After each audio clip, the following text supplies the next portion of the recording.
All right, here we are in another episode of Flipping Houses for Rookies. Good morning, boys and girls. Welcome to Winter Wonderland. Yeah, exactly. It's snowing like hell outside. It's been snowing since last night. Episode number 232, Peter. Confidential and top secret Crackejack ways to acquire more creative real estate deals easily for rookies. Confidential and top secret Crackejack ways to acquire more creative real estate deals easily for rookies. And you're going to let us know the confidential stuff, the top secret stuff you're going to tell us? Yeah. Really? Do you have to get bonded? Yeah. Newsflash! You don't need to have the best or most, even biggest resources and financial backing when acquiring, or as Nelson Rockefeller says, controlling real estate. And you can do deals even when competing against more skilled investors or marketing guys, even negotiating pros. All you need to do is devote oneself to the principles found in this remarkable podcast we are about to unleash on you, and you will instead realize how much you should focus on your natural harmony with sellers wherever, whether face-to-face, on the phone, Zoom calls, and any conversation you have with them. These easy-to-learn principles have been used successfully for centuries by some of the world's best persuaders in many industries. And when you hear them, you will soon notice how they fit in any normal conversation and are the furthest thing from sales talk ever. Your seller will never notice these tactics while you are qualifying each to make sure it's best to move forward or not. Then actually have the seller give you offers so you don't need real estate and don't need a real estate investor degree to get lots of deals under your belt. That was a mouthful. It is, but Bill, I believe you. You do? What do you believe? Well, all the things you mentioned that you don't have to have. Well, I certainly didn't have any of that when I started. I still don't have a lot now. But, what I do have is my natural charm. Tell us about it, Peter. Does anybody else talk about your natural charm other than you? Yes. At the end of phone conversations, they say, gee, it was nice talking to you. Oh. And so you're building a fan club on your natural charm. Well, Bill, that's about all I've got. Yeah. No, seriously, I've been talking, listening, and trying to get to the bottom of things. It's even working with the wife. Oh, no, Peter. You're onto something. I'm onto something, and I think I got us 5% off on a bank loan we're trying to get just by asking politely. Oh, boy. Yeah. So I believe you, Bill. Take it away. Good morning, John. So let's do some housework first.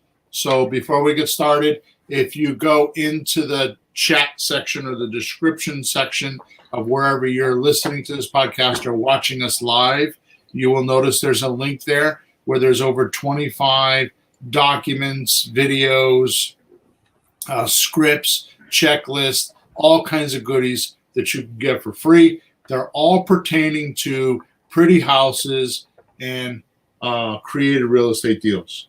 If you're here to learn how to flip a house with renovations and all that kind of stuff, we do a lot of that stuff. I could definitely give you an education.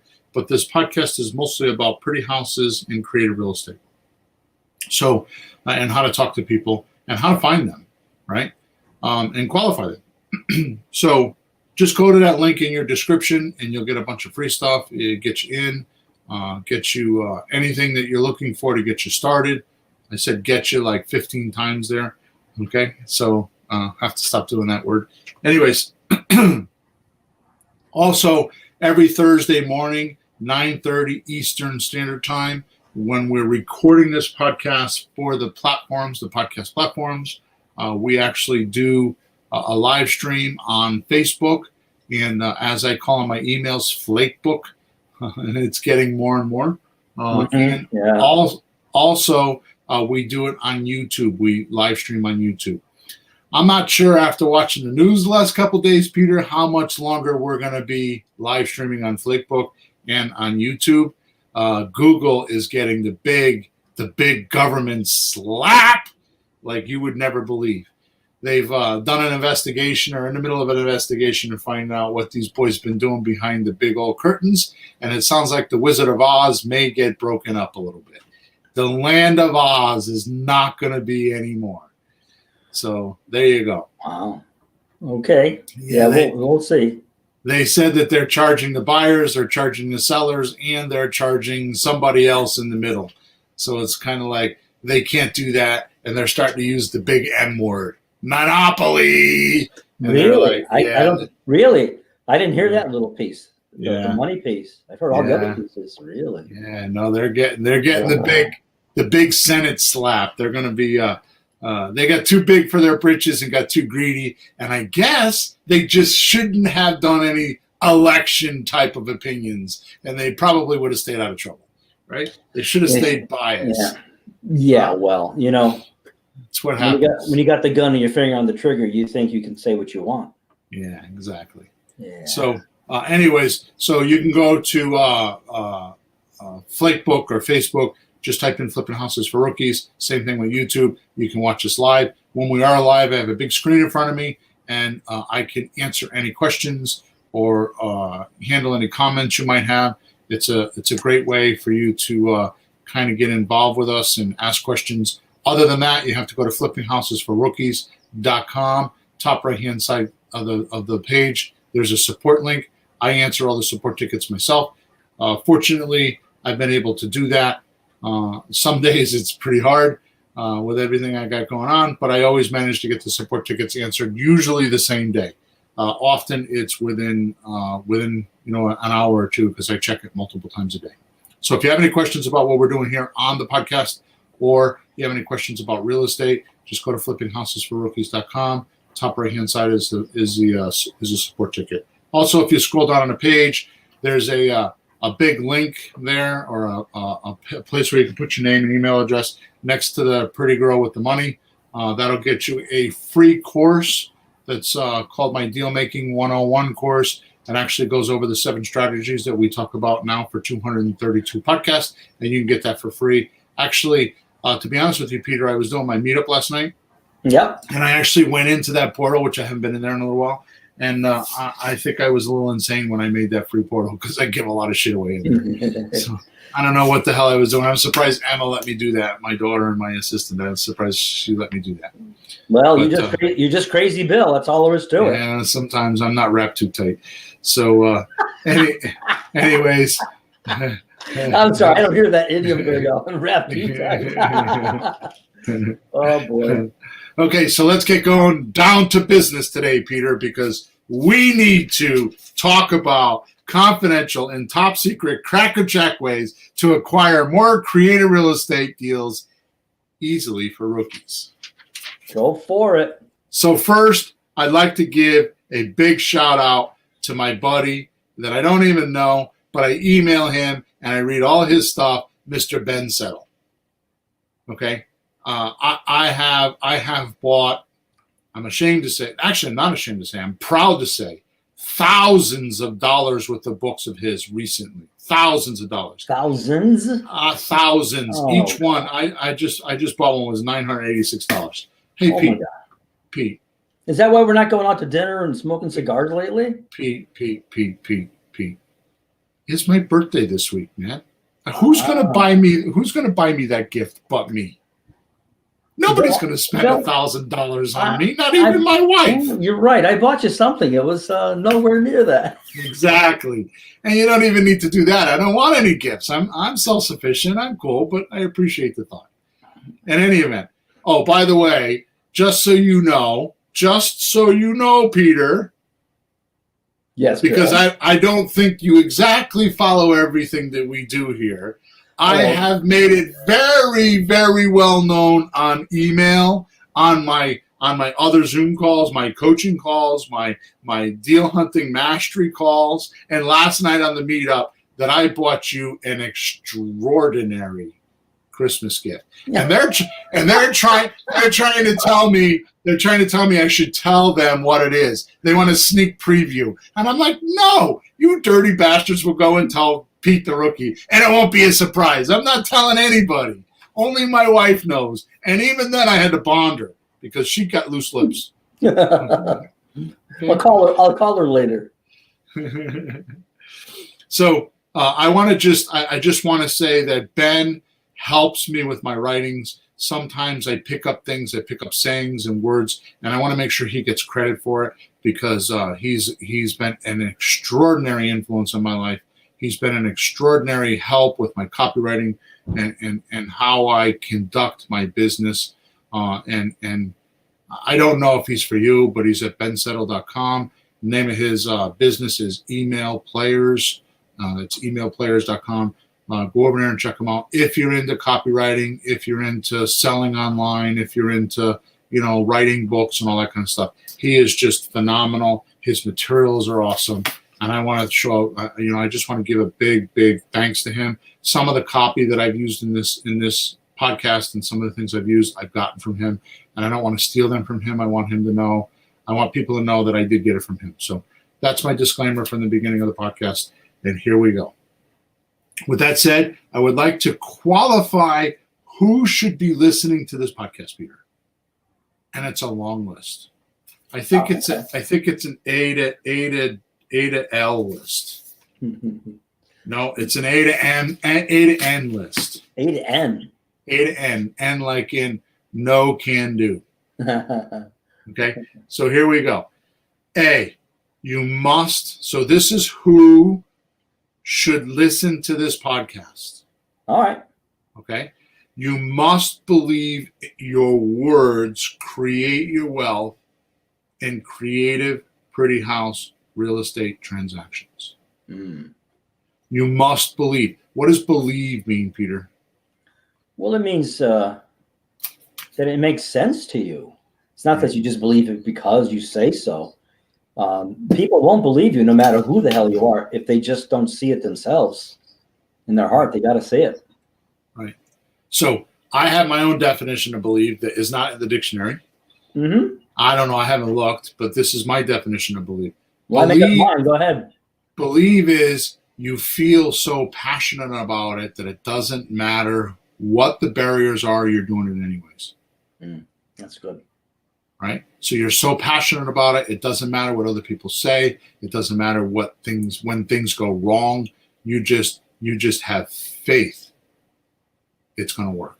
Yeah. Just got to do it. You must believe your words create your wealth in creative, pretty house, real estate transactions. Now, if you're a flipper and you're just looking for the pretty, the ugliest house in the prettiest neighborhood, as my wife so eloquently tells me her definition of investing like every other week, right? Still. Bill, right? You haven't taught her, Bill. I don't want to. Don't want to. Let her stay in the dark. To hell with her. If she doesn't want to go and listen to podcasts and go see my stuff, to hell with her. Let her stay where she is. Why should she come learn how to do this, Peter? She gets to spend the money and reaps all the rewards without doing any of the work. Well, I'm just hoping maybe she'll help us so we make more money. I'm the optimist here, No. Yeah, why don't you call her up and talk to her about that? I was just going to tell you, I'll talk to her later. We'll have a conversation. Yeah, so you'll start off with that. You'll start off with that, and then you'll come through the back door trying to figure out what your Christmas gift is. I know what you're up to. You saw right through me. You sneaky little podcaster, you. All right. Right through me. So we're on the list. What would qualify? So these are core things to me. I wrote this probably more for me than the listeners, and it may not be a very popular podcast to go listen to. Maybe it will be. But honestly, I think these are more personality traits than they are anything else. Okay. So you must believe your words create wealth and create real estate. So this is not like we're going to call an agent up and we're going to go put some offers in. You know, they're asking 88,000. I'll give 60, and then do that. This is not like this. I'm talking about actually getting out, cold calling somebody, which is not really cold calling because they're advertising a house, especially if you're calling for sale by owners, and they want you to call. So you're going to call a stranger and ask them if they'd be willing to take monthly payments until you can pay them off or a deep discount. And we have scripts to do that. If you go to the link in your description, you can get those scripts for free. Okay. I'm talking about then going through the opening call, which is qualifying them, pre-qualifying them to make sure that they are willing to do one of those two things, either take monthly payments until we pay them off or take a deep discount. That's the opening call. And then the closing call is making the offers and they accept the offers. And then you're going to do a deal meeting, which is where you actually go qualify the house, whether you do that virtually or you do that physically, and you do paperwork. And as we talked about the last 3 episodes, which I think was 229, 230, and 231, how to actually get a creative deal per month. There was 3 of them in the row. You should go listen to those podcasts because there was a lot of data in there. And probably we'll turn that into a book at some time down the road when I get some time to write it. My point is that until you learn how to handle some of those questions and concerns, you really, well, let's put it this way. This is one down further on the list here, but until you're closing every single deal that you're talking to, you need work, even me. Okay. So let's move on. Let's move on to B. Okay.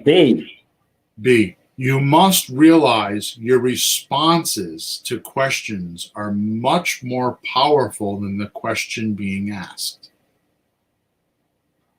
Being asked by the seller? No. You. Who's you?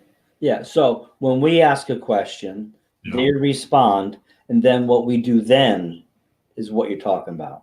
You must realize your responses to questions. Your responses to questions are much more powerful than the questions being asked. In other words, so many people ask me for scripts and for all that kind of stuff because they write down. I got one coaching client that has I don't know, what is it, 7 by 11 or whatever it is, 12 by 11, whatever the biggest piece of paper you can get, or 9 by 17, whatever it is. And he's got it full with all the questions he should ask when he's on the phone. Here's my point. You must realize your responses to the questions. So the questions are not the important part.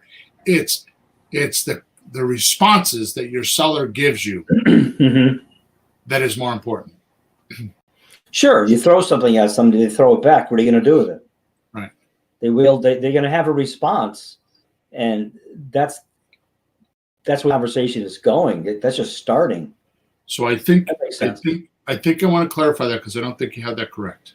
Because you keep saying once they give you a response, what do you do with it? Okay. Let me give you an example. Let's do a little role play, okay? Right. So Peter, how much money do you think you're going to end up with once this closing happens? You know, what's the check going to have? What number it's going to have with your name on it?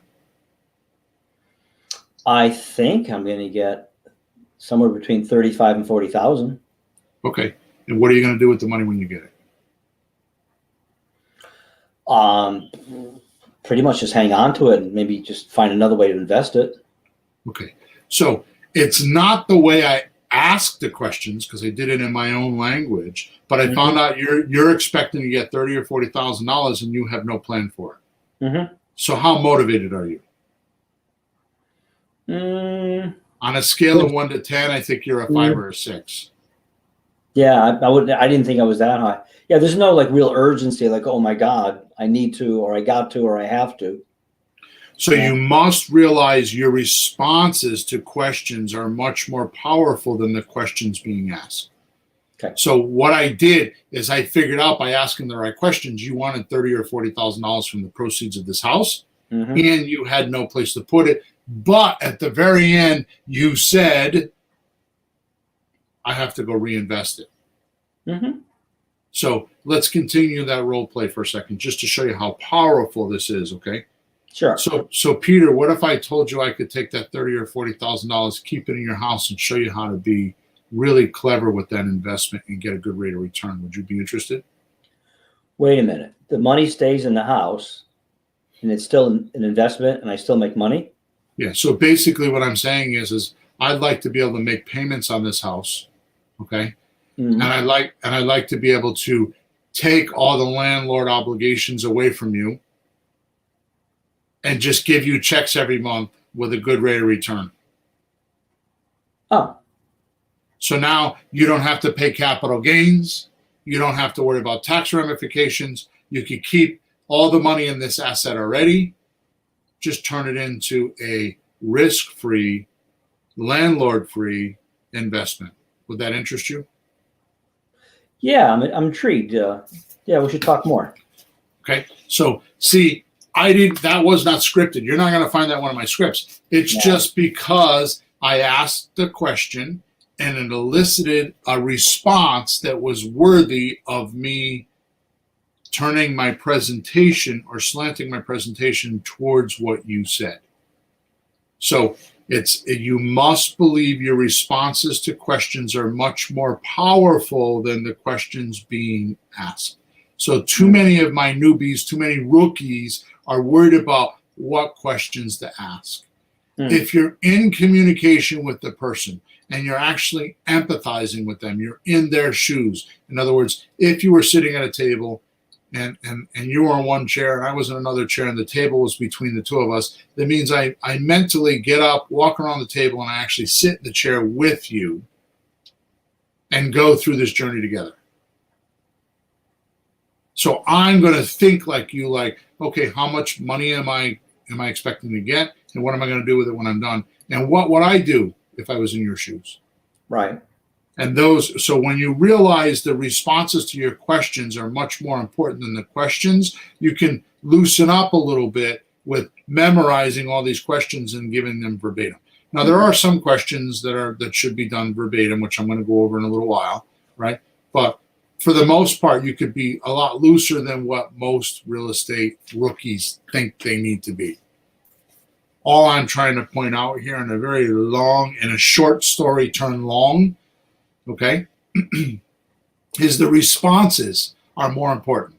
Now, the last thing I want to say on this, Peter, is you and I both know, because I have lots of coaching clients tell me this. In the beginning, when you ask a question, your mind is wondering, or trying to figure out what the next question should be and not listening to the response. Right. Okay. So the response is more important than the question. And that's the point that I'm trying to make. Right. Okay. So when you ask the question, especially if it's a good question, and you'll get good at this if you practice, like we're saying, like go in houses, be a reluctant buyer and practice, the answer is more important. If you take the answers and connect the dots between all the answers, you will soon have a roadmap where I put the puzzle together on what the person really wants, and it's just a matter of just giving it back to them. Right? Right. Well, they're trying to do something, aren't they? Yes. So could it be said that we're trying to find out what they're trying to do? Yeah, it's more important than that. It's more important than what they're trying to do. It's why are they trying to do that? Why did they own this house for 8 years and all of a sudden today they want to sell it? Sure. What pressure is on them? Mm-hmm. What's aggravating them enough to make them, get off their butts and list it on the MLS or get a realtor or talk to you? Why are they interrupting their day?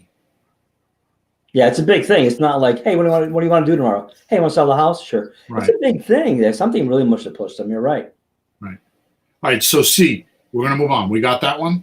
Yep. Okay. C, you must also agree that qualifying sellers into prospects or suspects is the most valuable skill in the creative real estate arena. And the faster you can do that, the more deals you can make. Almost every phone person, almost every coaching client and or phone person that I've ever trained will tell you the day that they had that phone conversation and spoke to somebody for 20 or 25 minutes or longer, and at the end of that conversation realized that they were a suspect. And they're like, oh, I just wasted 25 minutes. Yep. Yep. So I have a news flash. This game is a numbers game. The more people you talk to, the more you qualify, the more you can make offers, and the more offers you make, the more deals you buy. You can't buy a house without an offer. You can't get married without a proposal. Okay, so you got to make those proposals. Otherwise, you're not in business. You have a hobby, and your hobby is learning real estate investing. Because you're online, you're watching videos, you're going to seminars, which fortunately, and I say this very loudly, fortunately for most of our listeners, COVID came and stopped them from going to seminars in big hotels, spending thousands of dollars this year to get their ego stroked and go back and give them a bunch of things they can do on their computer screen that don't involve talking to sellers and getting offers made. Right? So yeah, I think that's a good thing, right? But you have to understand that the first most talented skill you must acquire is not deal structuring. It's not having the magical words or some one-line sentences that close somebody. What it really is just having true affinity, true liking for someone, and really want to help them and be able to offer that to that person. But you have to be selective on who you want to help, and that's where the pre-qualifying process comes in. You have to decide, do they want your help or don't they? Are they willing to listen to your plan or aren't they? Most sellers have a plan. Most sellers have a plan. It's an imaginary plan most often. Most often it's a plan that only benefits them, doesn't involve anybody else. Like, for example, it's a $200,000 house and they're asking $230,000. They never even gave it a thought of where somebody's going to get the money from. They just want $230,000 because it's best for them. They never thought of the seller. Yep. I'm sorry, they never thought of the buyer. The seller never thought of the buyer. Yep. So where you at? Right? So most people don't do that. So you have to understand that knowing how to put these people in buckets, they're a suspect, they're a prospect. Now, here's the most alarming news about prospects and suspects. Suspects are not a no. They're not a waste of your time. They are not a problem. They are not an obstacle to your career.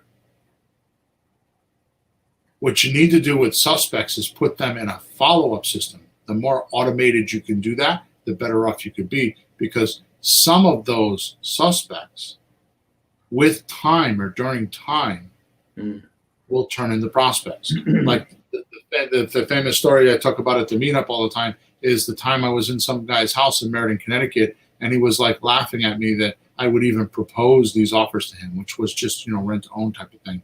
And back then, what happened, we still do it now. If the house is free and clear, we didn't pre-qualify. We did not pre-qualify at all. We just went to the house because it was just a matter of, us talking and them talking and come up with agreements. And I still do that to this day to some point, right? If it's free and clear, I just go talk to them. So it's probably, if I remember right, it was probably one of those deals. Anyways, long story short, he pretty much, mentally kicked me out of his house. In other words, he wasn't having it at all. He was like, he practically laughed at me, okay, which was a good lesson for me, okay, because now I was able to make some adjustments and learn from it.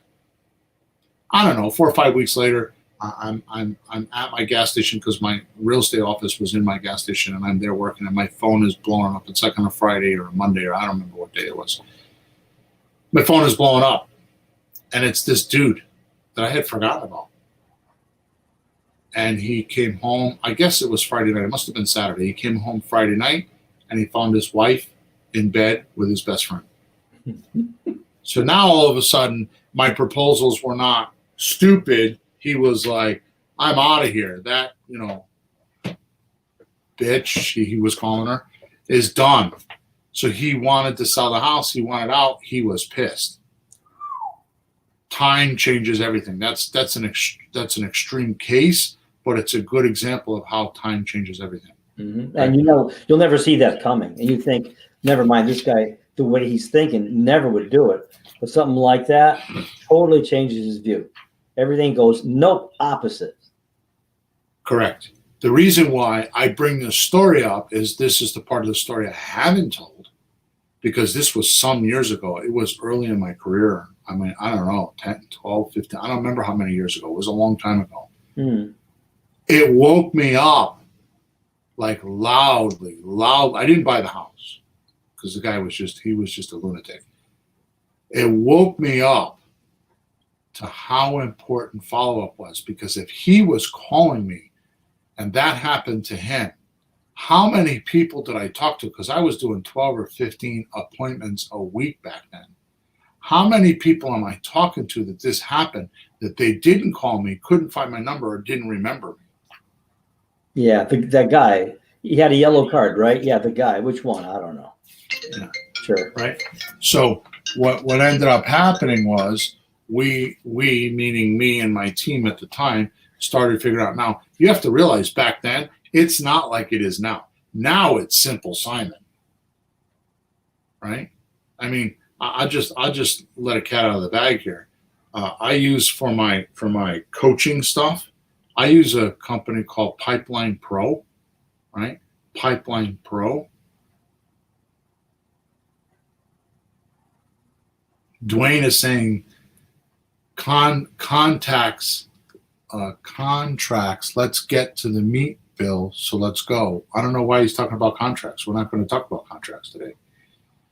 So maybe, Dwayne, you're not in the right place or something. Maybe you should go somewhere else, because I'm not going to talk about contracts today. So I don't know what you're talking about. Okay.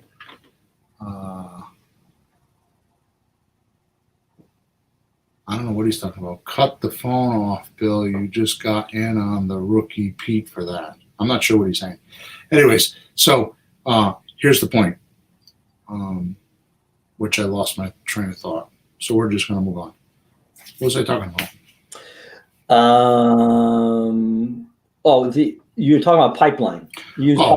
Pipeline Pro is a great follow-up system. It's a derivative of Highline, but Pipeline Pro is a great follow-up system, really easy to use. I think it costs $37 to buy it for a lifetime. You'll pay more for the marketing aspect of it, but it's a great way to keep track of your follow-ups, keep track of your leads. It's a great CRM. It has it's got voicemail drops. It's got all kinds of stuff in there. It's got texting. It does all of it, and it's really cheap. And it's a great way to follow up on these leads. Okay. All right. So D, right behind that, which is what we were just talking about, you must also agree that qualifying sellers into prospects or suspects is the most vital skill in the creative real estate arena.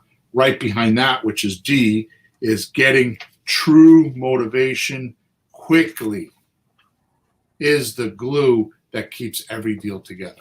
So if for some reason, Peter, you are having a problem with, you're getting divorced like this guy we were talking about, and you need to get rid of the house and you want to get rid of the ex or soon to be ex. Yeah. If the deal days later, weeks later, months later goes sideways, all you got to do is just bring up, well, what about the divorce? What are you going to do next? See, one of the most important skills that I have used, okay, is let's role play it. So tell me how this feels to you when I ask this question. So, Peter, if you don't sell me the house today, what are you going to do? I don't know. I can't stay here. I can't stay. I'm not staying in the house with her. I got to go rent someplace. I got to go move to a motel. I don't want to do that. Waste my money. I don't want to do that. So what we just did is we went back to B, which is you must realize your responses to questions are much more powerful than the answers. So what I did is I asked him, if I don't buy the house, what's going to happen? So first of all, I withdrew from the deal. I stopped being needy or making him think I'm on the hook, right? Second of all, I tested him to make sure he has plan B, because ironically enough, one of the biggest qualifiers for a suspect is they think they have a plan.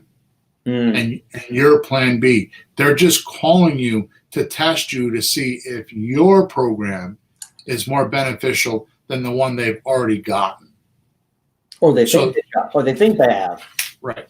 So you don't have much time to turn them around when you're talking to them. Right? So you have to first qualify. So they think they're the prominent force in the conversation. They think that they have the upper hand, when really you have the upper hand because you're the creative real estate investor and you're the one that's going to help them with whatever they're trying to get, and they don't even know that. Right? So they're not aware of your abilities. So when you're in this conversation, you have to realize that they think they're in control. They think they hold all the cards and the chips. And they think you're begging to buy their house. Yeah, little do they know. Exactly. So you have to grant enough politeness and, let them be who they are, and just know you got to talk through all that chatter before you get to the person that's really in trouble, or really has a problem, or really needs something. It doesn't even have to be a problem. They just need something. They need the 30 grand to make them feel better. Right? You have to walk through all that chatter in their head. And the only way you could do that is to be passionate and empathetic and actually go through the process with them. Otherwise, you may not win. And some people have a big brick wall. They got a brick overcoat on and they don't want to let you in. And they fall into the suspect category. But if you do as I'm telling you and you dump them into the suspect follow-up system, sooner or later time may change. They may wake up one day and they may be aggravated because something happened and they're like, that's it, the straw that broke the camel's back. Right? And then all of a sudden they're going to be listening to what you're saying because the words you're using are going to start to harmonize with them and say, yeah, maybe I should talk to this guy or gal. Yeah, they're going to start to listen a little bit, aren't they? Yeah. And letter E, you also being empathetic, putting yourself in the seller's shoes and walking alongside of the sellers through their journey to sell is way more important than a slick closing statement. What are you laughing for? No, it's just so true. Who can stand somebody on the phone? Hi, I saw your ad, and I think I can help you with, and hey, I see you have a house for sale. Look, I'm really good at this. I can really help you, man. I'm just the best. Shut up. Right. I mean, who can stand that? Right. Ouch. So if the seller believes you care about them, you get a deal. So in my mind, here's the picture that I have, right? Mm-hmm. So let's say you're in a city, I don't know, one of the cities like Pennsylvania, Pittsburgh, or the Twin Cities, where there's a river, a big river in the middle of the city that divides the city. Chicago. Okay? So here's what happens. You're on this side of the riverbank, and what you want, your customers on the other side of the riverbank. And you need to get to your customer to be able to make a deal. Okay? So what most people do, most marketers, is they build a bridge from where they're standing to where the customer is. So they can get to the customer. Yeah. What I'm asking you to do is not follow that philosophy, but instead get your customer to build a bridge from them to you. So they come to you, you don't go to them. Okay? And the way you do that, okay, and I give an example. This is a bend settle thing, which I think it's one of the other points. Suppose you have a dog, right? And the dog doesn't listen to you. Like you have a dog, Peter. Does your dog come to you when you say, "Come here, Karma"? Nope. Doesn't listen. Here today because of the snow. Oh boy, it's quiet so far. She stares at me. Right. Yeah. I'll bet you a $20 cigar that I can make that dog come to me anytime I want. Oh, I know how to do it too, but it's called a treat. A little. There you go. There you go. So if you put up the dog's favorite treat, then you don't have to convince the dog to come to you, right? Nope. It's called bribing. Right. So that's how it should be with your customers, with your sellers. But you have to know what they really want, though, Bill. Mm-hmm. How do we know? You ask questions, and you're looking for you. So basically, the nutshell is ask the right questions, or ask any question that's going to figure out what's their favorite treat. Mm-hmm. Yeah, but we're too thinking about too much, like how much money we want to make and how many houses we want to buy. And that's the reason why you're a rookie and not doing enough deals. Mm-hmm. Because what we're talking about now is the real. I mean, mm-hmm. I don't know. I call them secrets because I don't have any other words. But who talks about this? What other guru talks about this kind of stuff? It's way too profound. Nobody. I mean, it doesn't create audiences. God bless the people that are here listening, because these are the things that are going to make deals. And believe me, it's not the masses that are here listening to this recording right now. This is not going to be a popular podcast, but the people that listen to it will make changes and do deals. Our broker called last night, and she has a friend that wants to know about subject to and other stuff.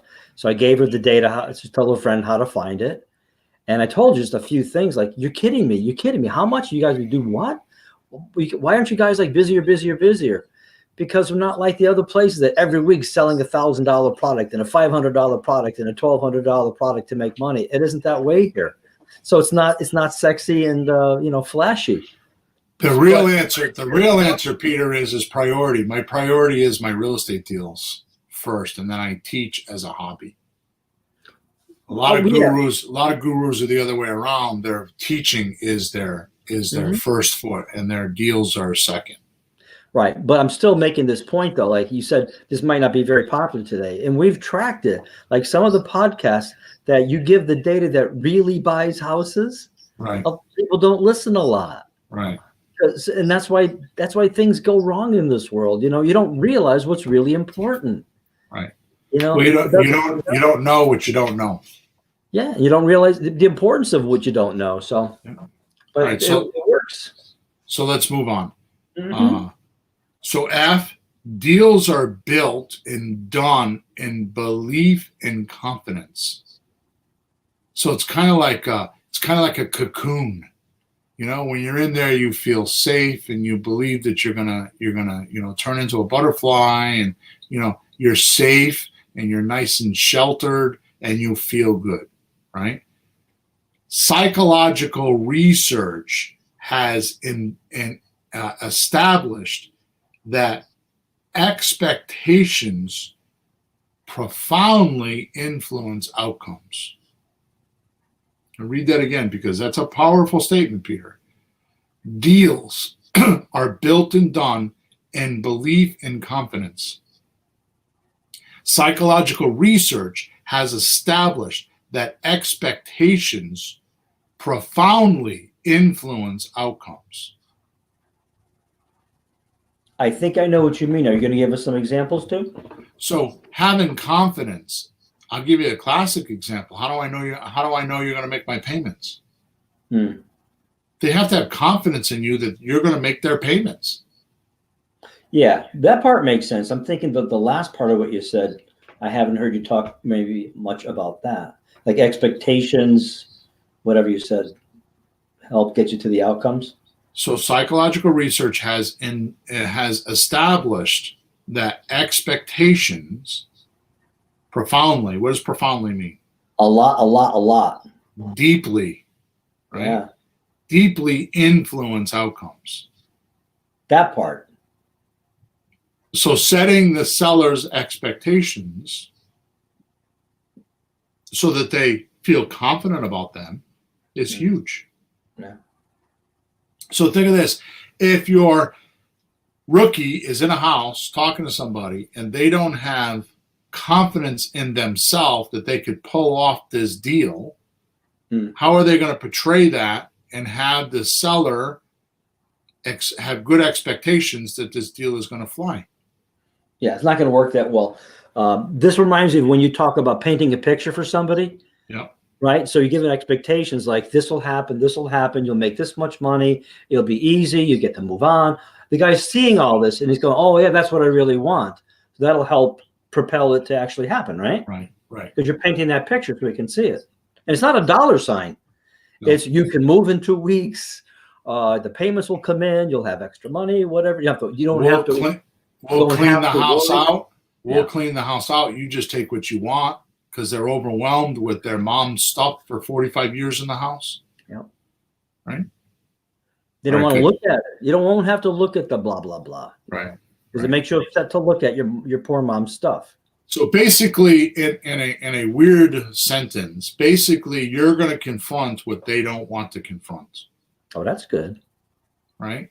And you're going to handle it for them because they're having trouble confronting it. They're having trouble looking at it. They're having trouble facing it. They're having trouble controlling it because they can't look at it and say, there's my problem. I need to go attack it. Instead, they're running the other way. That's lack of confront, running the other way. They can't confront it, that they're overwhelmed or they're this or they're that. They have too much emotional attachment that's keeping them from facing this whatever and allowing them to handle it. And that's what they're very willing to pay someone else to do. Right. Or it's like, I can change a tire. I used to be able to change alternators. Don't do that anymore. Batteries. After that, I'm done. Mechanic. Right. Forget brakes. Forget that. No. Right. So they can't sell their house. They get a realtor. If that's the right way, if it's the wrong way, it's us. Right. And then, but they don't know about us and our methods that much. So we have to explain it to them, right? Exactly. Okay. So let's move on to G. You must also know when offers are similar. It is the uniqueness that cared about the seller that makes the difference on who gets the property. So if you're making an offer and somebody else is making the offer and they're close, and the seller has to make a decision different than the number, right? Yeah. I remember when I was in sales a long time ago, somebody taught me that when a seller or when a prospect, let's just talk about a prospect, when a prospect doesn't know enough about the product or what they're buying, they resort to price. So they negotiate price because they don't know what else to negotiate. Oh, that's interesting. Right? Good morning, Desiree. Where I was wondering where you were. So what happens is they resort to negotiating the price, not the other things. Like, for example, if you're buying a computer, negotiating the hard disk space or the RAM or the keyboard or something like this, right? They don't know they can negotiate all that because they may not even be aware that stuff is there. And number two, they just don't know, right? Bill, my son's helped me buy a laptop when I need something, right? The old ding dong, all this stuff. I go, wait a minute. How much? Yeah. Right? See? How much? See? So you want to have enough faith that you know that it's going to do what you want it to do, and you want to know how much it's going to cost. Mm-hmm. Right? So what happens is when you have two offers that are similar, you and somebody else, what I'm saying is your uniqueness of helping them and caring about them and walking over this bridge like we were talking about and arm in arm, don't worry, I'm gonna have your back. I'm gonna take care of you, kind of like you would do for your brother or your sister or your kid or your parents, right? You're gonna help them. You're gonna protect them. And they're going to help you and protect you, and you have a bond. And when you have that, then the other price won't matter. You'll win. Yeah. Because they have faith and confidence in you that you can do this deal. By the way, this takes no education at all. it's just being a real person. It's just being sincere. I mean, it's really, if you think about it, Peter, and I hope this doesn't hurt me later, but it's really a religious thing. Do unto others as they would do unto you. I mean, it's a religious thing. It's like, how do you treat people? You know, I mean, I only can speak from the Christian faith, but how is a Christian person supposed to be? Sure. You know, so go be, and I'm not saying if you're not Christian, don't, you know, No, go be Christian, go be a person, be ethical, be sincere, care about the other person. Don't just care about yourself. Yeah, no, you'll And find it's that. amazing. You'll find that I've read books about all religions. I've read one book about all of them, just because I want to see the whole picture. They're so similar. It's bizarre. They have different rituals and ceremonies, but the fundamentals, everybody has that. Right. Muslim, Right. Japanese, you know, Buddhist, it's Jewish. It's all there. Right. So I had somebody tell me one time, you know what the difference is between human beings and animals? What? Humans have sentiment. They have feelings. That's what I was told. I don't know if I believe it, but the point is that humans do have feelings. And humans, I believe the difference is that we know how to communicate our feelings. It's not that we have the feelings, but we know how to communicate them. Bill, I think I got something better. Because Okay. we've all seen videos of the monkeys hugging the handler and a dog snuggling up. So, yeah, you're right. Don't buy that one. Somebody told me this recently. It might have been you, I can't remember. But somebody says they found the first mark of civilization when somebody fixed another person's broken bone. Because animals can't, they won't, they just leave them to die. But we do whatever we can. We see our brethren hurt, we'll do something. So that's beyond feelings. It's like real empathy and Right. survival. So Right. I that's my 2 cents. That's cool. All right, so we're moving on to H. As we spoke in podcast number 231, right? Extraordinary seller customer service is how to keep the seller's undivided attention when they are making decisions, which is all the stuff we've just been talking about. We don't even have to elaborate on it. It's just caring for them, helping them. I got to tell you, I was thinking this morning, I mean, like seriously, like it was several minutes of a thought. So my wife and I agreed to it, but my wife bought some, I want to say fairly expensive couches. Yeah. Okay. So there's 2 of them. And they told us we bought them from Jordan's Furniture. Now, I kid you not, Peter, we must have went to 10 or 12 furniture stores, some of them multiple times. Yeah. I mean, I remember there was a lot of lunches involved in that. It took a lot of work for her to figure this out. Okay. Yeah. So we bought the furniture, you know, back a few months ago, and they told us that they would come because of the pandemic and the shortage of labor that it would take. We wouldn't get them until like December, probably January. Okay. So we bought them back in like in October or something like that, right? So I remember, yeah. So anyways, long story short, the couch. So then they send me a message saying that, oh, we're sorry, but we don't think you're going to get them in January. It's probably going to be February. Ooh. So I'm like, okay, she really wants these couches. So I'm like, okay, no problem. So long story short, the couches came in, and she wanted them for Christmas. So she got her way, right? Oh, she's strong with the thoughts, Bill. So here's what happens. So they tell me, so I call up and I pay for them and I make my arrangements because now they're in, they want their money, right? Because I had given them a deposit before and now they want all their money. So I pay them and I take care of all the money and I do what I got to do, right? And they say, okay, the soonest we can deliver them is on Thursday, today. Oh. Well, there's like a big nor'eastern snowstorm. So they call me 2 days ago and they tell me that we're not coming because of the snow. Yeah. I have to tell you, the customer service with these guys blew me away. Now, the one thing that I'm not pleased with, but I can't complain about is they're not giving me proper predict. because I talked to one person, they can't tell me what the next person's going to say. But they called me yesterday and they said the soonest they can get me in was Tuesday. I'm like, we're having a party Saturday night. Like, the girl puts me on hold and comes back and said, guess what? You're having a party with the couches. Nice. See, right there. That's your point. Yeah. That's your point. Make it happen, damn it.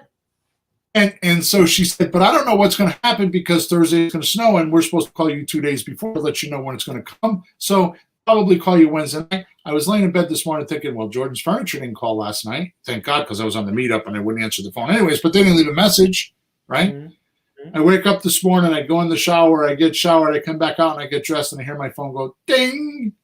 Mm-hmm. So I check it. When I pick it up, there's Jordan Furniture. Oh, we're coming on Saturday between 11 a.m. and 2 p.m. I mean, wow. The customer service. Just in the nick of time. the dude that's on TV, what is his name? The guy with the Boston accent? It's the company. He doesn't even own the company. He used to own it. He sold it, but he's the rep. They have good customer service. I'm thinking, oh my God, when I want to buy furniture again, I don't care what, I'm going back there. These guys really took care of me. Yep. And it's that same way when you're doing it with your seller. You know what happened to me Tuesday? What? My mother's washing machine is not working well. I have the guy show up. I call up. He goes, "Oh, I'm in your town. I'll be there in a half an hour." It was an hour, but he shows up. It's $90 just for the visit. Okay, fine, whatever. It's $300 for the clutch. Oh God, I can buy a new one for $6. Okay, do it. He looks inside. He flips it over. Buddy, it's $1,000. Don't do it. He says, okay, never mind. I'll just go buy one. Thank you very much. He starts talking to my mom about Italian food and all the blah, blah, blah, blah. I'm thinking, Mom, leave the guy alone. Tell him your whole life story. You don't even know his name, you know? When he's done, he's packing up, and I hide the checkbook because he's not asking me. I kind of slip it away. And he goes, by the way, I'm not charging you. I can't do that to your mother. Here's my card. Call me. He says, oh, you're at the top of my list, buddy. Nice. $90. He said, nah, never mind. He was there half an hour. Just the heck with it. But wasn't that worth him to do that, to be right to me? And I wasn't trusting because he shows me the book. See, it says $300. I hate those books. Just do it by the hour. How much is the part? I don't know. What do you mean you don't know what the part? That whole thing. I wasn't trusting him. I wasn't sure if he was, jiving me here. But he didn't charge, and he left me the card. I still don't know his name. It's this big freaking card with a million numbers. But I'm calling him next time. So here's my punchline with customer service. Just what you're saying. Mm-hmm. You're calling him next time. Yep. You're telling me on a podcast with God knows how many people that will listen to this about this guy. Yep. Because you had good customer service, not only are you happy, but you're going to tell your friends, your relatives, your family. You're going to tell everybody. ABC. Do you think that you're not going to get a deal from that? Mm-hmm. So don't be short-minded thinking that this person that you're giving customer service is the only person you're going to do business with. No, they got a mouth, and they're going to brag if you take good care of them. I've seen you tell people, look, I don't think I can buy your house. And you're actually serious, and you didn't. Said, but look, if you need anything, you have a question, I'll help you. Just call me. I don't mind. Just call me with a question. I'll help you.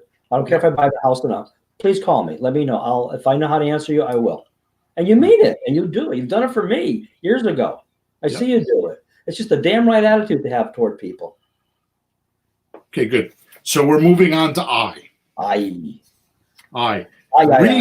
Research has shown that successful people tend to know other successful people and spend a significant amount of time with them. So research has shown that successful people tend to know other successful people and spend a significant amount of time with them. Yeah. Which is why I started a group called Let's Talk Real Estate on WhatsApp Messenger.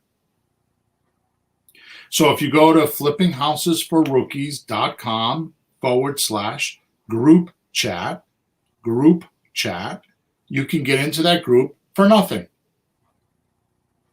Right?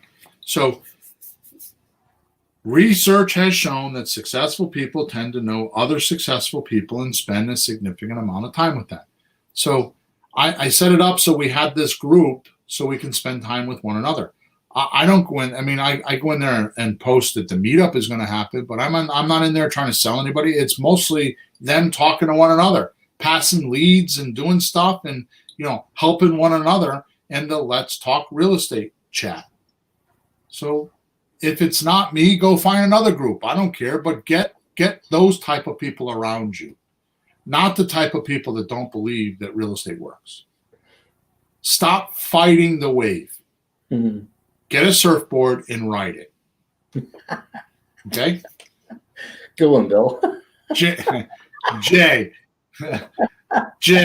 the most important skill, and one you should not delegate until you have so many leads and deals, is the closing call. Mm. It is vastly vital for a couple reasons. One, it is the most vital part of your income, making offers. If you want to push the gas pedal or hit the brake on making money, it's done with the offers. Yep. Nothing else in your business can do it better than that. It can't do it at all. You have to make offers. You can't get married unless you give a proposal. Mm-hmm. You can't get married unless you receive a proposal. Mm-hmm. You have to get the proposal, and that's an offer. Number two, the only way you can keep your thumb on the pulse of your market is to talk to these pre-screened sellers, right? So limiting or outsourcing this part is a key point or decision to make, right? We have a coach that we're following right now that I kind of hoodwinked you into doing, right? Joe Crum, right? Yeah. And he's a super nice guy. But one of the things I said to you on the coaching calls not too long ago is he doesn't have his finger on the pulse. He doesn't talk to sellers anymore. No. He's got a staff that does. But he says to do it, right? Yeah. But he's one that says, even to you, Right. to keep talking to people. Don't get so automated that you lose track of it or lose touch with your own people. Right. You don't have your finger on the pulse.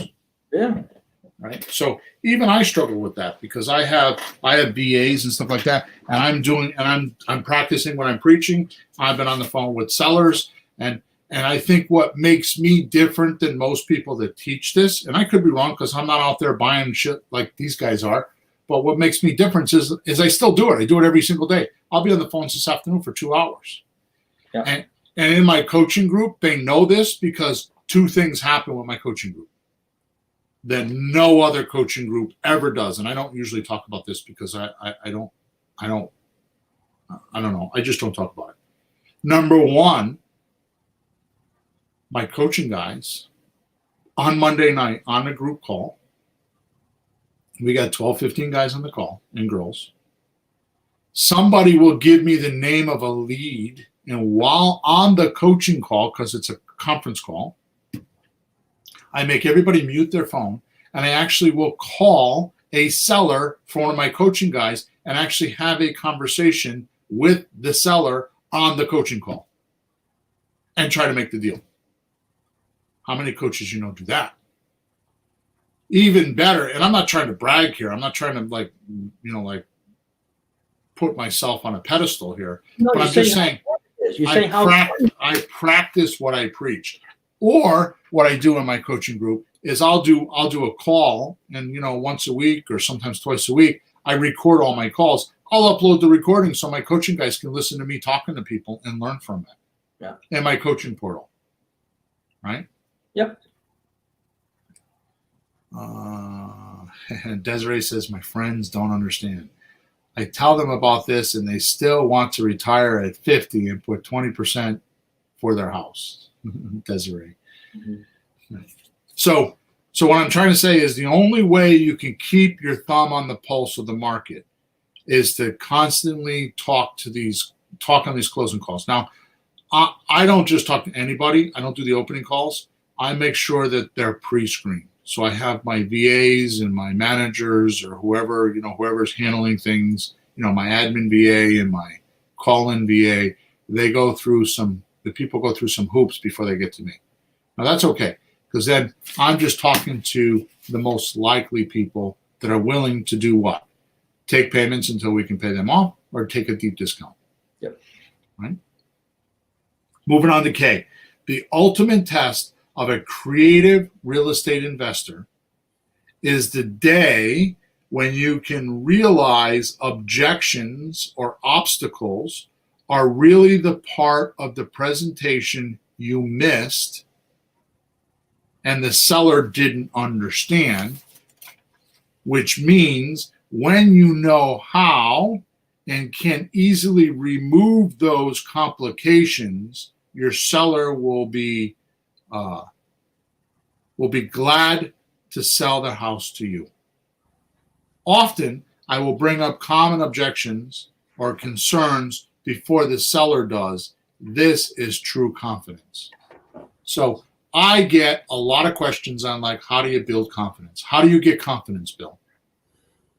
Okay, so what I'm saying here is that the ultimate test in real estate, the ultimate test of a creative real estate investor is the day when you realize objections and stalls are not a problem. You want them.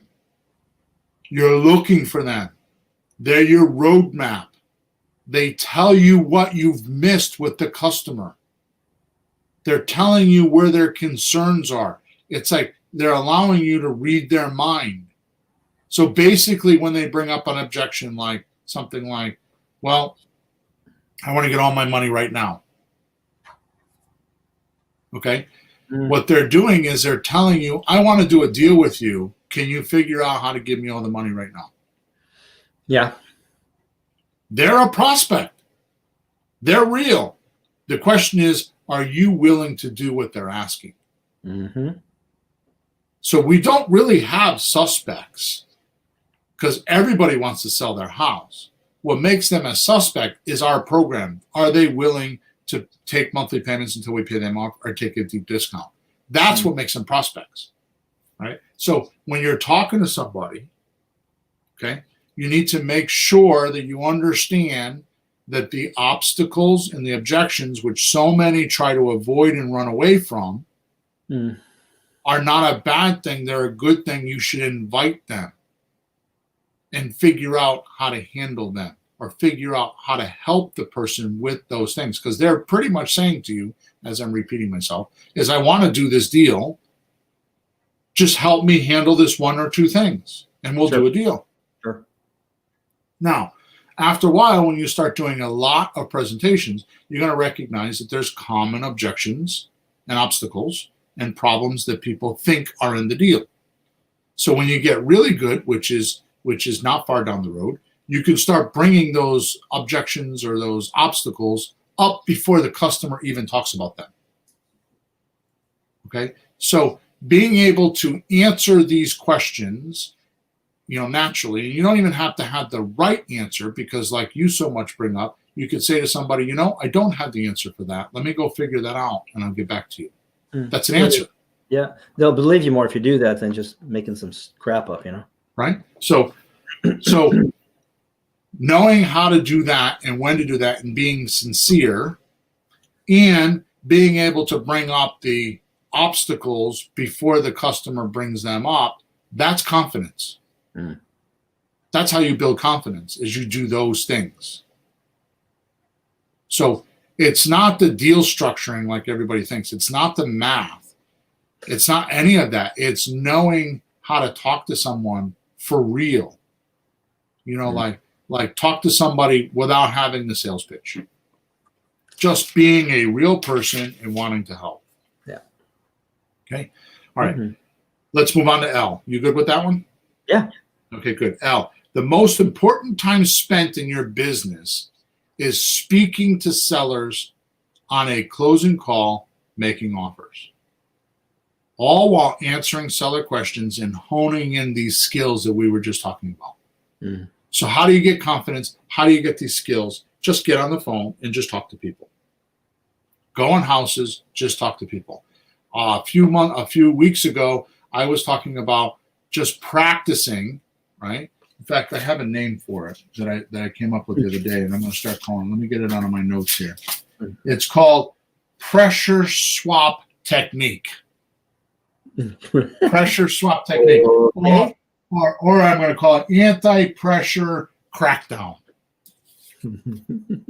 Okay, and what that means is that stop trying to put pressure on yourself, which I'm going to cover in a couple minutes. Actually, I'm going to wait and cover it in a couple minutes. Stop putting pressure on yourself trying to buy the house. Go in and observe your seller first. Learn the seller first. And all these things we're talking about, you don't need to have magical words or anything like that. There we go. John West, I'm going to put this one up, says that empathy gives more confidence and deals empathy gives more confidence and deals more than price. Right? He's right. Okay. Yeah. All right, cool. So let's move on because we're kind of running out of time here. So M. All right, so that was L. So M, if sellers backpedal or don't take your offer, ask them why. This one shocking point has brought deals back from the dead for me. That's funny. Something's happening. You don't know what to do. Well, ask them why. Ask them. What do I do now? Ask them. Right. So the way I do that in my own language is, which part of the deal didn't you like? No, that's good though, because you get very specific that way. What part of the deal? Because I don't like the deal. Well, what's wrong with it? What part? That'll be very more specific, and you get a better answer. The truth, not some generality. John says, why is a great question. So true. Yeah. So true. Okay. So just ask them why. And and I'll spend 2 hours with someone before I ask this question. Sometimes. By mistake, I shouldn't be doing that. Oh. Right? This is how I learned this, because it's like all of a sudden they start telling me why they don't want to do the deal, and they were polite and listened to me for two hours. If I had asked that question, and then I'm kind of out of time, they're bored or they got to go or whatever. Yeah. I'm out of time and I can't penetrate. Where if I ask that question a lot sooner in the presentation or when I'm talking to them, it's amazing. And until you close every single seller you talk to, you will need to constantly improve. Hone in on scripts, practice, look for better ways to explain things to your seller so they understand. Keep it simple, stupid. KISS. Keep it simple. You're not supposed to say stupid, but I do. Right? Keep it simple, stupid. Right? In other words, keep it easy. Yeah. Don't use the words you hear us talk about, or you don't. In other words, when my coaching clients, we call this, don't give a seminar. Don't go in a seminar, get all these fancy big words, all that kind of stuff, right? And then go give it to your seller. They don't want to hear that. You need to kind of dumb it down, make it easy, and make it palatable. What acceptance level are they willing to take, right? Talking about a subject to deal with them is not going to mean anything to them. It's going to leave you open to a 20-minute explanation and a whole bunch of variables that you may not have needed to handle until you brought up the word subject to. Yeah? Okay. So with that said, I would like to give you a few staples that work anywhere in a conversation with a seller. Oh, good. Okay. So one, the most powerful and unsexiest tool you can develop is sincerely caring about the seller.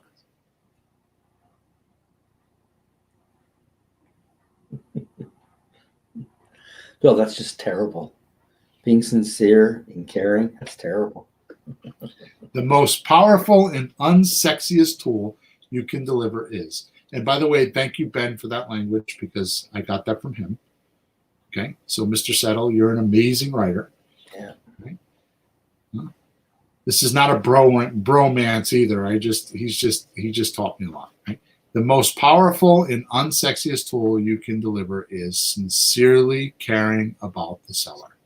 This means you do things for the right reason and ensure you are in the seller's shoes with him or her and making and really just walking alongside of them for a while, right? While he is experiencing and going through the emotions and feelings of the transaction. This means you do things for the right reason and ensure you are in the seller's shoes with him and walking alongside of him while he is experiencing or she is experiencing going through the emotions and feelings of the transaction. That's that bridge I was talking about. Mm-hmm. Yep. As I call it on my private coaching group, the human side of the deal. Sellers always do business with whom they trust and feel good about. Too many just talk numbers and don't do this. They think that all the seller wants to hear is the numbers. And though some sellers are like that, which are usually AKA suspects, you got to have the human side of it. And if you don't do that, you'll do less deals. This I promise. So sincerely caring about the seller is a great virtue. Make sense? Well, that's what I would want if somebody was working with me. Right. Just like the girl at Jordan Furniture that put me on hold for 3 or 4 minutes and came back and said, guess what? Yeah. You're having a party with the couches. I felt she sincerely cared about me. She's like, oh, we got to do something about that. I'm like, my wife would love you for that. Oh my goodness. She wants to show off them couches. You know, we don't find that enough in places. I've been trying to get help from my mom because she's real old. I've talked to her doctor, lawyers, you name it. And the other day, I just sat and made a few phone calls and found somebody to tell me exactly what to do. It was 6 stars. It was 10 stars. It was unbelievable. And they couldn't even do their own business couldn't help. They had to refer me to somebody else, but they did it anyways. Yep. And that's just amazing. And I said, gee, it's like you actually even cared. He goes, I do. I know, I'm kidding. But there, you can feel it a mile away. Like right. you don't expect it sometimes. Sorry, we can't help with that. We don't do that here. Click. That's not what you want to hear. Why don't you call this person, tell them I sent you, ask for this person, say this, and then she'll help you. Unbelievable. Exactly. Unbelievable. So if you can be that person, it's got to help. Right. And you don't need real estate training to teach you that. Just be a person. Yeah, this is something your mom teaches you, your dad teaches you, your minister teaches you. Exactly. Your real guru. So the second thing, which we already talked about, is the dog treat. So Doug Diana, whom Ben Settle says is the world-class copywriter, he says, does your dog come for you when you call? Answer, sometimes. Doug, I bet I can get her to come flying over to me even though she doesn't even know me. Answer, how? With total certainty. How? Doug, all I have to do is hold up her favorite cookie. She'll come flying over to me. Am I right? The lesson here, which we already talked about, is find out what sellers want, then show them how to get it. Bottom line, the better you get at this, one skill, the more deals you do. So are you, sometimes I can't buy the house. They just want all their cash. I'll just give it to a realtor and let them go make their commission, right? But what happens when I want comps or I want a favor later on? What's going to happen, right? Or when I want to sell my house and I need some help and they're going to help me, right? It's karma, man. Yeah. It's karma. Whatever you put out in this world is what you get back. Yep. So why not be nice? Right? My city has signs that somebody's been putting up and it says, be kind. Doesn't say anything else. I don't even know who's doing it, but you drive around and go, another blue sign, be kind.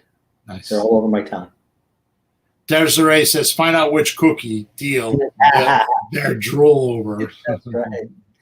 Well, for my karma, it's bacon wrapped sweet potato. Okay. Yeah. Number 3, moving on after that little comment.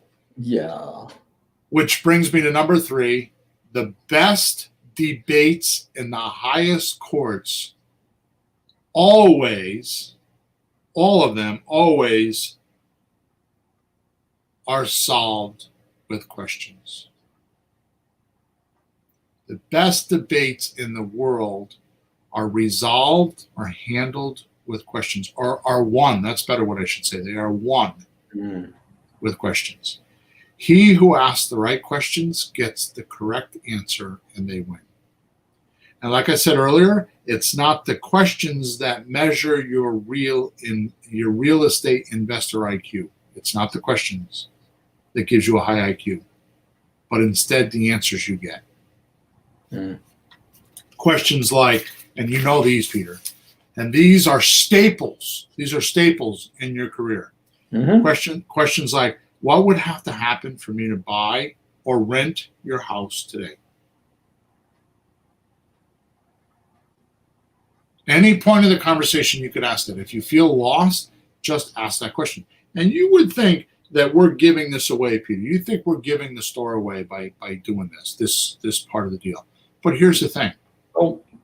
I can tell you, because I record every single call, and I can go back and do research, which I'm not going to do because I don't want to waste my time. But I can tell you how many times, a vast majority on my private coaching calls that are recorded, I can go back and I could clip out recordings, part of that recording, where my private coaching client will tell me, I forgot to ask that question. It's probably 80 or 90% of the time. It's like, oh, I got to ask that question. I didn't think of it. I forgot. Yeah. It should be obvious, but the obvious really can be too obvious, and it goes eluded. Which is why we're doing this podcast, because what are you thinking about when you're doing the deal? You're thinking about asking your next question, and you're not paying attention. You're skimming over the top of the deal and not even recognizing that it's there. This is kind of like being on a boat and going 40 miles an hour and saying there's no fish in this water. You're skimming right over the top of them and don't even know it. The fish are under there. You just don't know how to find them. Yeah, but I think we have a problem. Let's do a car analogy, because you're a car guy. I'm not a car guy. You don't mind finding out what's wrong in an engine to fix it. I don't want to find something wrong because I don't know how to fix it. I don't want to see it. But if you don't see it, nobody can fix it, and it's not gonna go. The engine's not gonna run. So I've learned that from my business friends. When you find a problem, it's good because you got something to do, something to solve, something to sell, something to make money, something to help somebody with. Like I said, the obstacles and the objections are your roadmap on how you're going to do this deal, because that's what the seller, they like everything else. They just have attention on this one thing or two things. And if you can find solutions for those one or two things, you can make a deal. And you know what? I can honestly tell you from vast experience, those one or two things get missed and too many deals. And those one or two things are why our rookies are not making more deals, because they don't even know that there's only one or two things more to do. They've done all the right things. They just don't know they got to go 2 more laps in this 500-mile race and they can win.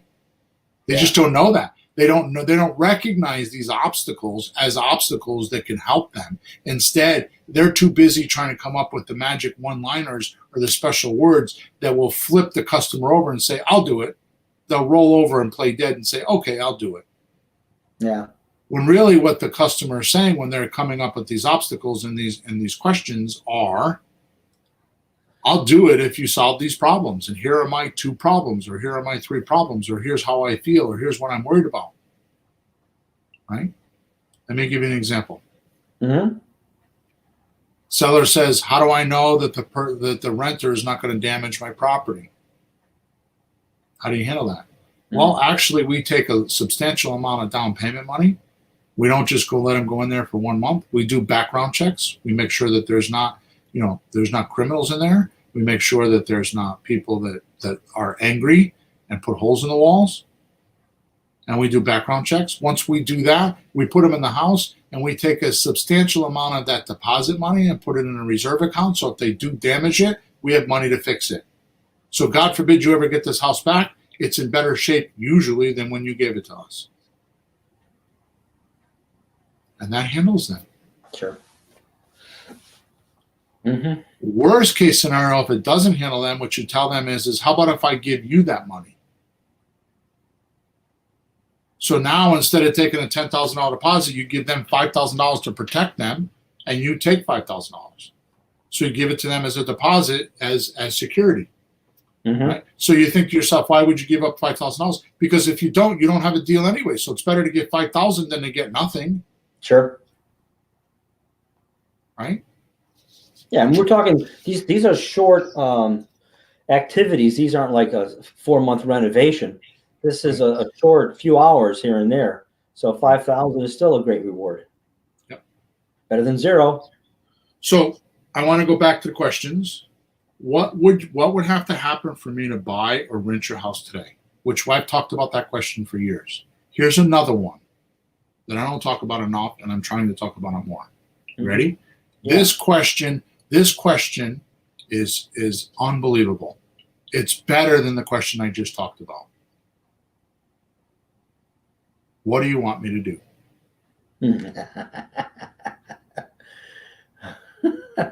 It's so short. What do you want me to do? And they tell you exactly. Yeah. Well, I want you to pay cash for my house. I can't do that. Now what do you want me to do? Especially if you're new. Mm-hmm. This will give you a laser beam right to the seller's exact wishes. No different than a sniper with a laser on his gun just before he makes a shot. He knows where that bullet's going. When you pull the trigger on this, and it's a bad analogy because guns are not a popular thing anymore, but it's a bad analogy. But when you pull that trigger and say, what do you want me to do? What are they going to tell you? Exactly the raw thing that they want you to do. Well, I want you to leave because I'm just going to call a realtor. Then you know. I mean, nobody's ever told me that, but just ask, what do you want me to do?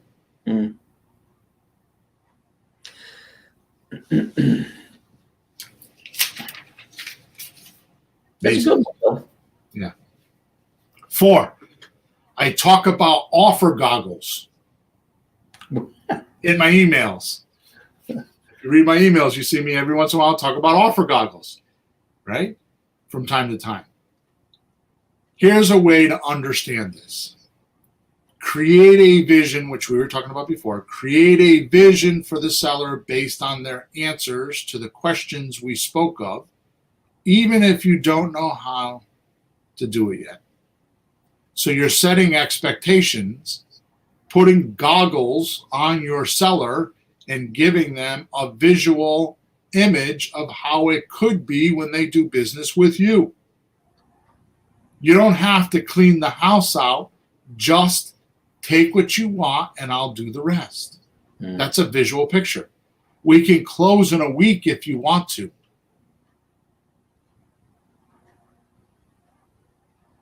Those are all visual pictures. You're setting an expectation for them that is visually clear. So you're putting offer goggles on your seller so they can clearly see how it's going to end up. Bill, I think you're doing virtual reality. With the headsets, you know?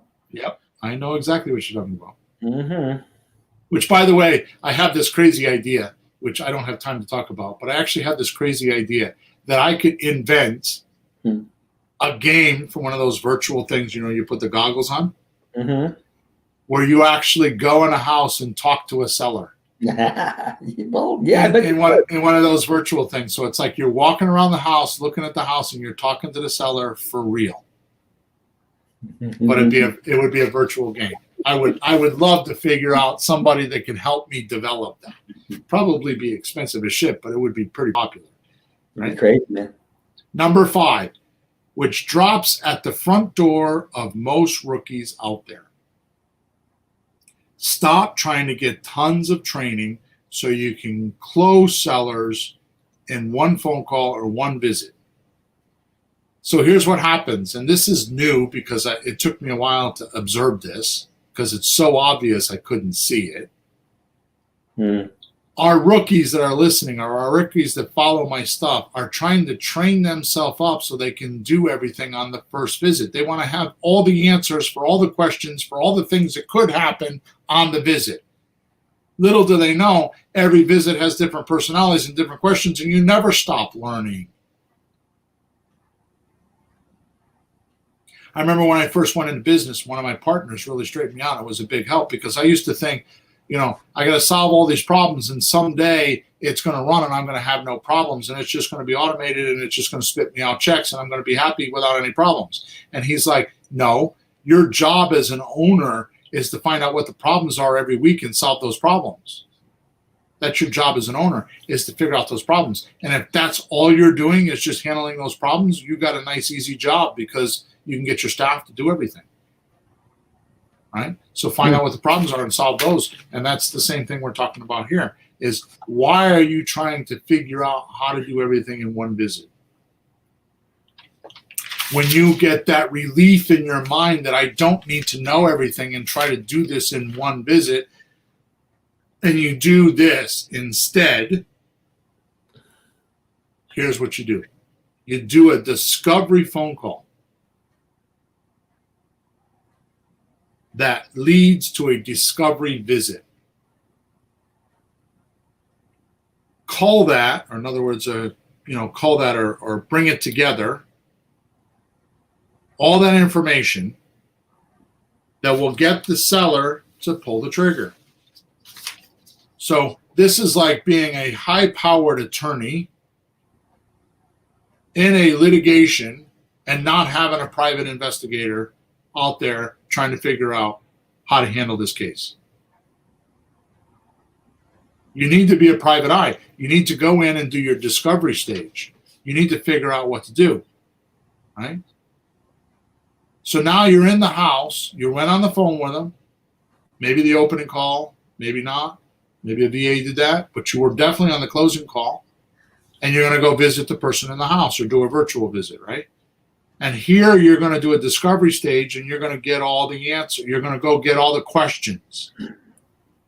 Now you say to the seller, and we talked about this in episode 231, you write a list of all the seller's concerns, what they want. And then you read it back to them and say, if I go handle some of these, or if I go handle these, or if I find solutions for these, can we do business? And they'll be like, yes or no. Now you go off and you find solutions for that.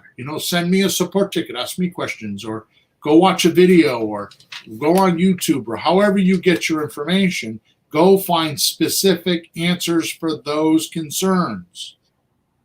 Now you go back to the seller and you hypnotize the jury with superior presentations. Stop trying to do it on the fly. Stop trying to have all the answers. The way out is the way through, Peter. The way out is the way through. And what that means is that you're asking to know everything that I know, but the way I learned it all was by doing enough visits and fumbling my way through and talking to enough people is how I learned it. So why do you think you're different? Why do you think you could take the little program chip out of the back of my neck and stick it in your ear and think you know everything that I do? Stop trying to do that. The way out is the way through. The way you need to do that is to actually go do visits and do these things, do a discovery stage. And what you'll start to realize after a while is the more discovery you do and the more handlings you do, the more presentations you do with the correct answers, the more you'll remember them and the more you'll be able to do those in the presentation as you go forward. That's the way through, is do these presentations, consider them a discovery stage, an investigation stage, and then go find out what to do, much like an attorney in a courtroom, and then and then go back into the courtroom when the jury's watching and listening and give the presentation that is superior. It's everything the customer wants to hear. It's the treat for the dog. Right? Yep. In other words, don't shoot from the hip, or worse, don't shoot from the lip and lose deals before you even get started. Last one for today. Be a reluctant buyer. Let sellers say no. Don't try to wrestle them to the ground. Believe me, this is what all the other real estate investors do. They wrestle them to the ground, usually with numbers. I'll give you 58,000. No, I'll give you 32,000. And they're wrestling them to the ground. Be opposite of them. Be different than the herd. Ask questions. Get your roadmap. Do your discoveries. Let the no's and the objections and the obstacles be your road signs, so when you get to the corner and you don't know which way to turn, let the questions and the obstacles guide you so you know which way to turn and get to your destination quicker with less distractions. Who do you think the seller will want to deal with? A pushing investor or someone who cares and asks what's needed and wanted and then presents it? The end. That's right. That's right. The end.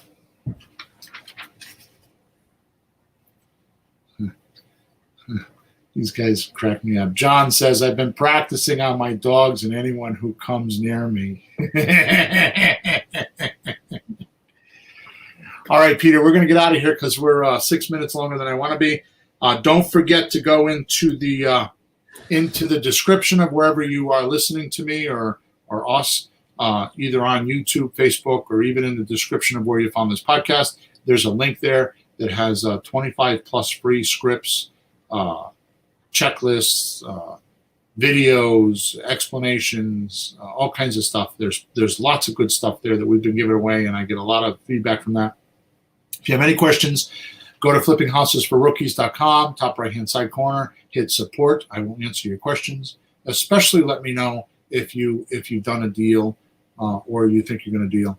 Please give us, like us, or subscribe to our channel so that you can know what we're doing when we're doing it. That gives us lots of support, and I love the support. And I truly do want to help people make deals. I know how to make my own deals. I've got a pretty satisfying life, Peter. You know that.